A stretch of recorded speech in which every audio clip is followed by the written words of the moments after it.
Hey guys, welcome back to My Path to Glory. We're going to begin this episode with a fan Q&A. We're going to get some questions in from you guys, and I'm going to explain what I'm thinking about the team, about Stoke, and how I'm going to go from here, and what we're going to be doing in the future, and just answer anything really, any questions that you guys have. And I've picked 5 that I'm going to answer right now, and then we've got a lot of games to get through once again. We're edging closer to that middle part of the season when the window reopens and we can make any changes to the squad that we would like to. And of course, that's when things really heat up because we're going to have the FA Cup competition as well.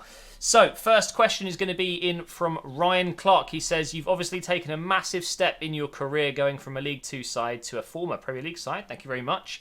If you get promoted to the Premier League with Stoke next season, by the end of this season hopefully, will you continue your journey with them next season or look for a new challenge? It's up to you guys really what you would like me to do. It also depends on if I get promoted or not. We could genuinely get promoted with 5 games to go, 10 games to go, who knows?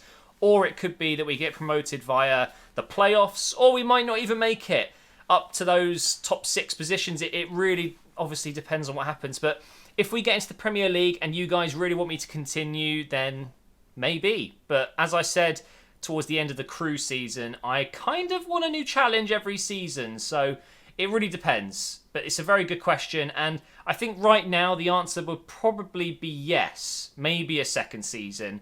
It also depends how the series is doing, because I know every time I switch team, it brings in a few more people that might be more interested in a certain team than the other team I was at. So yeah, it depends on a few things.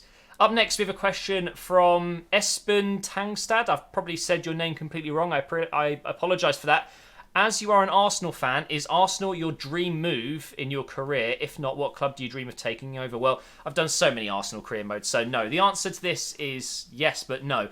Obviously, I love Arsenal, and if I hadn't done an Arsenal career mode already, that would be my aim. I would love to finish there, but I think realistically, I want to finish abroad in the Bundesliga, the Serie A, or La Liga. I want to be managing one of those top clubs. I don't really want to finish in the Premier League, if that makes sense.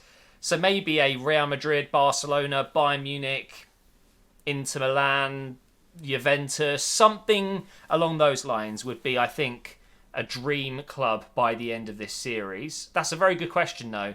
If I do end up in the Premier League towards the end, maybe a Manchester United, a Chelsea, a Liverpool, something like that, but not Tottenham. Absolutely not Tottenham. Number 3 here, we have Tom Hangs. He says, he's got the Sidemen tag. After the first few games of the season, do you already see a place in the squad that really needs to be improved in January? Or do you feel like you've done enough transfer business for this season? I knew I'd get a lot of questions regarding bringing in players in January, whether or not I think the window went well before. Right now, there's no obvious signs to me that we are missing a player or there's a certain position that we need to strengthen in. The only position that maybe I'm a little bit disappointed with is my strikers. I think Afobe doesn't really suit my playstyle very much, so I'm not too sure if I'm going to be using him as my first team striker for too long. We've got Juve, who of course is 31 years old, so not ideal if I was going to stay here for a long time. Campbell, the youngster, looked like he was going to be really good, but actually he's been missing a lot of chances and he frustrates me. And then we've got Ngoy, who could be good, so we need to try him out some more. That's the only position that I feel like I'm a little bit disappointed with. Otherwise, I think we're absolutely fine. I think the next question is somewhat similar. Let's see. Oh no, the question after this is somewhat similar. This is Dan's question. He says, who is the best player that you are coaching at the moment? So if I was to tell you the best player in the squad right now, I would have to say, I want to say it's Imbula. I feel like Imbula's a bit of an all-rounder. He can do everything. He's so good in my team. And so is Ndiaye, 2 very important players. But right now, in terms of just making a difference on the pitch and who's impressed me the most, and actually it's a new signing, it's going to have to be Srirachi at left back. I think he might be one of the best players I've used in career mode this year. Super, super good left back. And also Konate at centre back. 2 very good signings from RB Leipzig. Really like them both. But in terms of stats, I think it's probably Ndiaye, isn't it? He's scored a lot of goals. He's got a lot of assists, all from the cam position. So there's a few players that really stand out. But all the players have been good. There isn't one player that I've used that's disappointed me that much, except from Campbell, really, who really was letting me down with his finishing, despite being 74 rated now, I think, after training him for a little while.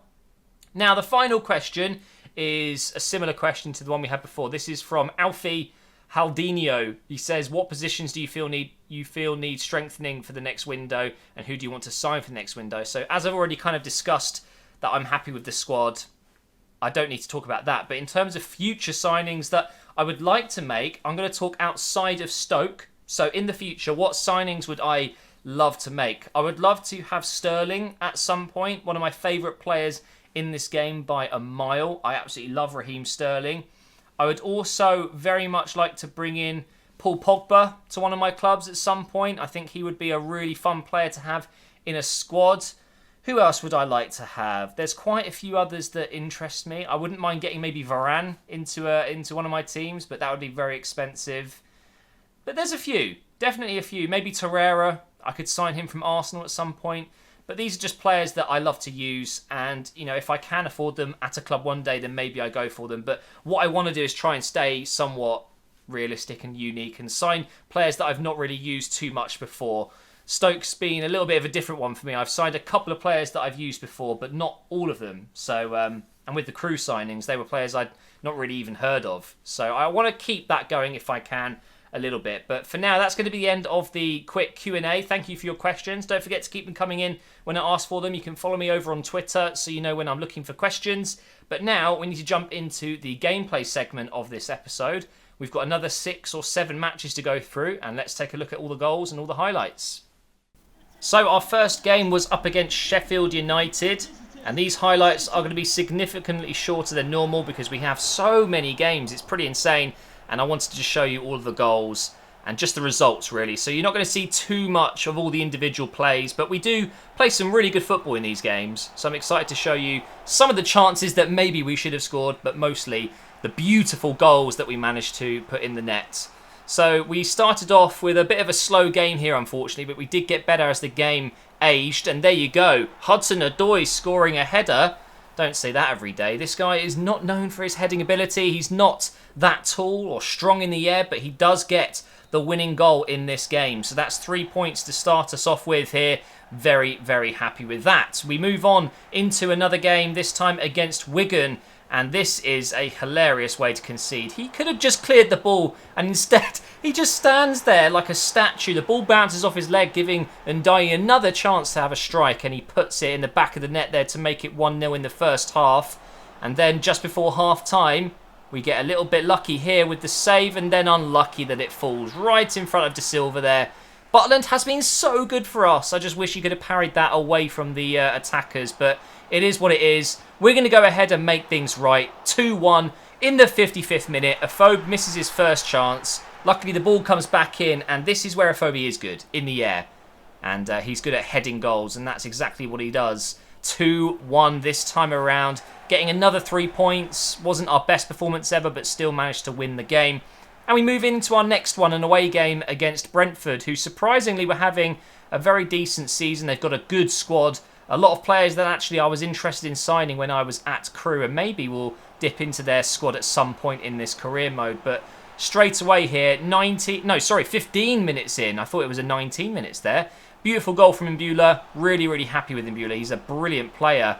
And unfortunately, though, we couldn't make it 2-0, and instead we were giving up a lot of chances. They weren't able to score, though, and we get into the second half here. Campbell through behind the defence, goes for the shot, and it hits the post. I decided to go near post. I normally would have gone far post there, and my decision was clearly incorrect.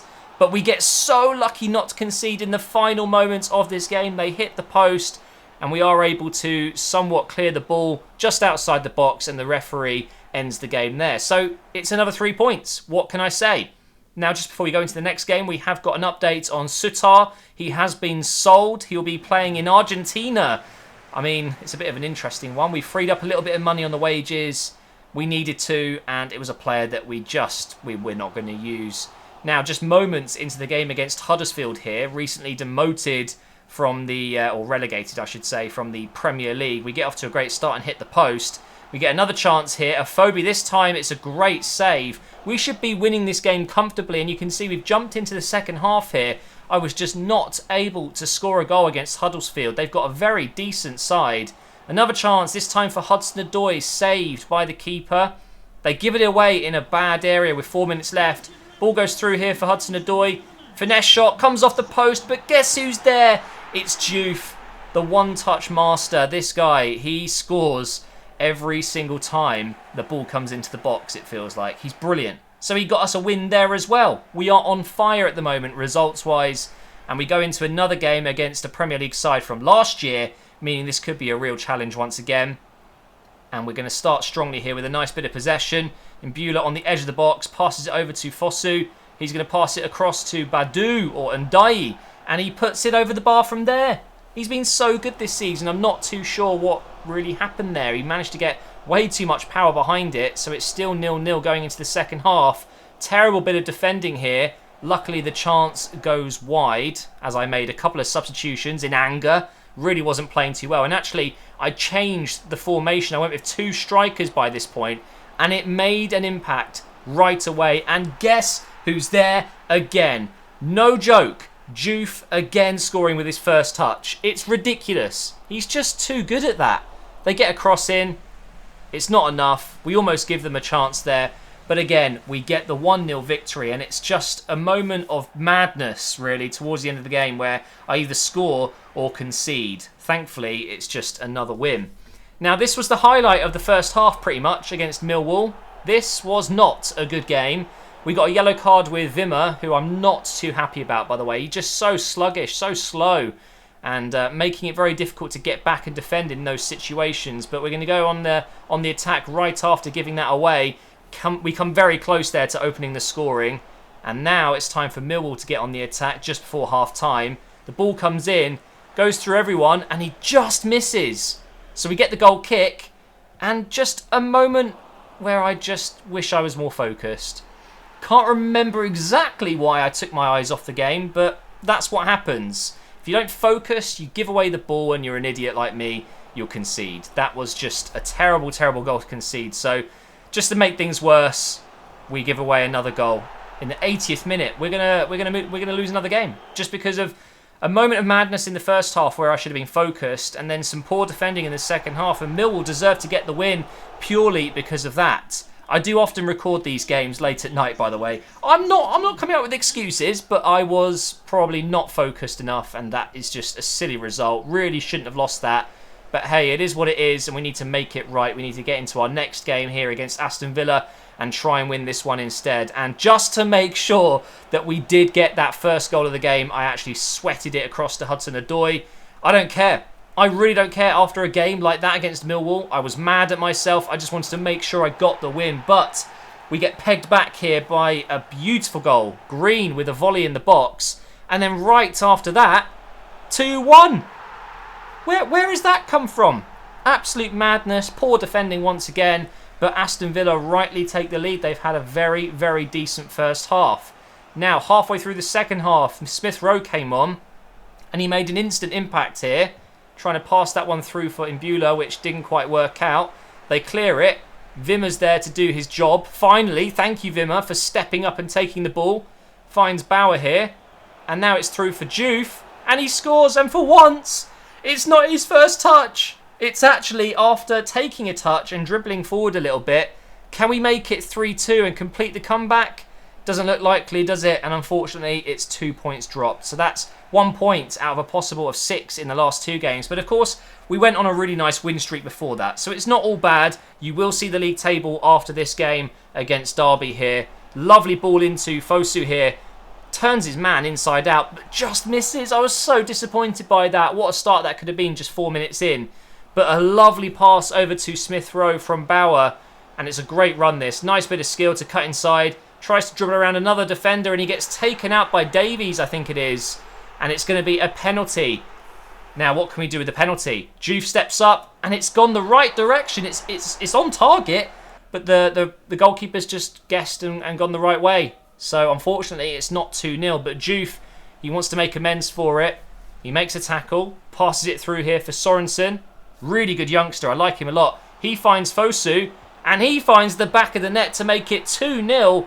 And that looks like we could be winning this game comfortably. It's through again now for Ince. You guys know what I was going to do here. Once again, just making sure. I am not dropping points again. And Juve makes it 3-0. Game over. Derby, no chance coming back into this one. We needed that after 2 very poor results. So let's go ahead and jump into the table here. We are no longer first. We are right behind Wolves. But if you look in the top right corner, we have Wolves up next in the next episode, which will be a live commentary. That's going to be a really big game for us. If we win that, it's going to be us on top, hopefully. And hopefully that'll be it until the end of the season. We'll stay on top. But you can see there's a big gap between us and Aston Villa already. So it looks like it's going to be a 2-horse race towards the end of the season. And it's going to be us and Wolves battling it out. So I cannot wait for that next game. If you've enjoyed this video, make sure you drop a like. Make sure you subscribe as well. And I will see you next time.